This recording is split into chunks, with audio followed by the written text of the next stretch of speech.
Sunday anchor Chris Wallace, my guest now, and good afternoon to you. Nice to see you still standing. I had just gotten over the PTSD, and you put me right back into it. Sorry about that. I'm going to take a few moments. Let's go over a couple things here, because I know you, and you have a plan. At what point did that plan blow up? Good evening. I mean, not a little bit after that. Here's what happened. We began the first segment on the Supreme Court. They each got their 2 minutes, and they both obeyed in that particular case. Then Biden started to answer a question, and the president started interrupting him. And my initial reaction was, this is great, because so often these debates become parallel news conferences where one candidate answers the question to him, the other candidate answers the question to him. So when the president started engaging with Biden, I thought, we're going to have a real debate here. It became clearer and clearer over time that this was something different, and that the president was determined to try to butt in and throw Joe Biden off. You gave your statistics. I saw another Fox analysis that indicates the president interrupted either Biden's answers or my questions a total of 145 times, which is way more than 1 a minute. And he bears the primary responsibility for what happened on Tuesday. So here's what I'm curious about. In the moment, did you think to yourself, this is a mess, or did you think I can get this back on track?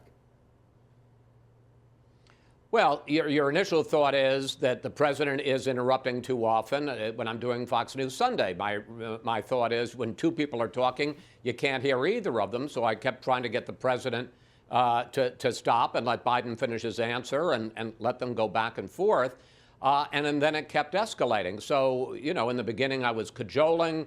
Mr. President, wait a minute. I'm going to ask a question that you're going to want to hear. I guess I did that twice. And then I began being more forceful. And at a certain point, 45 minutes in, I called a halt to the debate and for a moment and said, this really isn't serving America.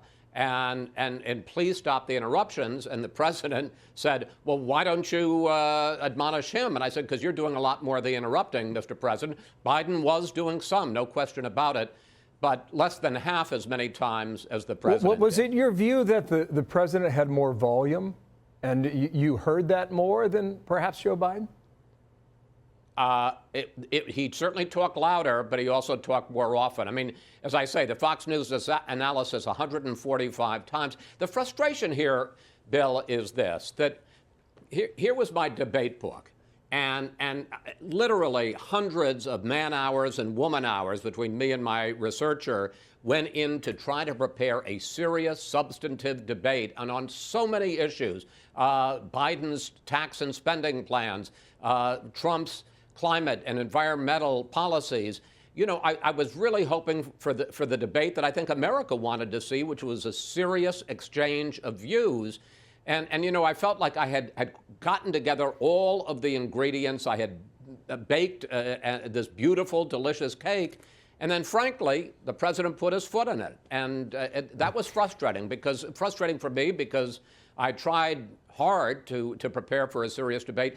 Much more frustrating and more importantly for the American people because they didn't get the debate they wanted and that they deserved. And I think that's a loss for the country because they didn't get to hear these two guys nearly as much as I think they should have. I don't mean to interrupt you, but I've just got a few more here. Well, there you go. You see, it's another interruption. Count it. That's number one for Hemmer. I've been watching the fallout, and it has been hot. And a lot of that criticism has been directed toward you, whether it's the campaigns or the media or the voters. How do you respond to them 2 days later? Well, I've gotten a lot of praise, and I also have gotten a lot of criticism. And, I guess my answer is hindsight's 20/20. If I had known that the debate was going to keep going this way, I guess I thought originally, as I say first, that the president was going to engage in a debate with Biden and let Biden answer so they could go back and forth.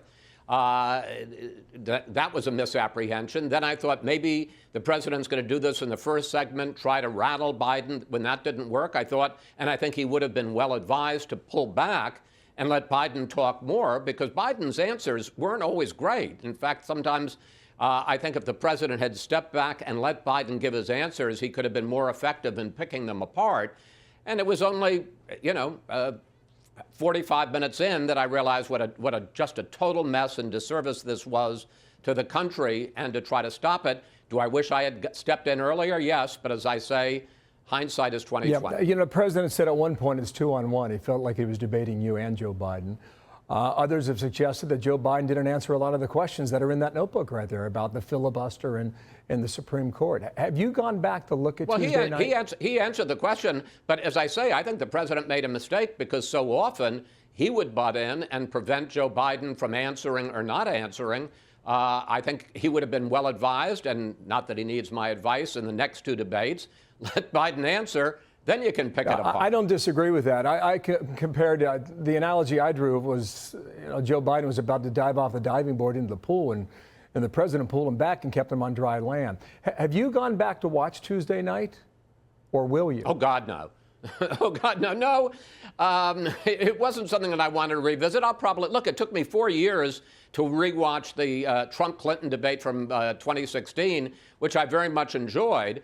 And it still took me 4 years to look at it. This is going to take a while before I watch this one again. But thanks to people like you, I'm seeing a lot of clips. I'm sorry, but they remind me how awful it was. I saw you at midnight Tuesday night. I've been looking for the opportunity to get a more thought out of you, because I thought it was a mess when we were in the middle of it. But listening to the clips again on Wednesday, I thought there was a lot of substance there. And frankly, there were a lot of issues out there. There was still a lot, as we say, a lot of chicken on the bone. There are questions and issues that need to be answered by both men still, with two debates remaining. Well, now, would you support? Absolutely. Would you support changes in the rules or not? Quickly, I think that there was a lot of substance in the debate, and the fact that we're still talking about what the president said or failed to say about Proud Boys is interesting. What he said about the election going to the Supreme Court. Biden, who seemed to be at one point for the Green New Deal before he was against it. As far as the rules are concerned, I certainly would like to see a more orderly debate. I'm just not sure that any of the possible changes, take just the one that's being talked about most, and that's the idea of cutting off mics. One, in this debate, they were only 6-8 feet from each other. Even if you had cut off the president's mic, I guess you would still have heard it over Biden's. And in addition, the president still would have been disrupting and distracting Biden. And secondly, we're talking about the president of the United States and the Democratic nominee. They say, well, we're going to give the moderator a button to mute them.